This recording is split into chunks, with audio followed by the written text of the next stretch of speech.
In today's video, I'll be showing you how to get Pokemon Go mod menu, completely free, and it's working on both iOS and Android. As you can see on your screen, this will give you all the hacks in the game, as well as unlimited Pokecoins, candy, Stardust, and potions for both iOS and Android.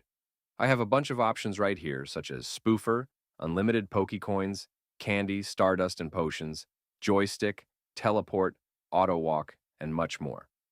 First of all, you need to make sure that your Pokemon Go game is updated to the latest version. To check that, simply go to the App Store and see if there is any update available for the game. The next thing you need to do is to simply head over to the pinned comments down below. There, I explain exactly where you can get Pokemon GO++. So just head over to the pinned comments, leave a like if this method worked for you at the end, and that's it. See you all in the next video. Bye-bye.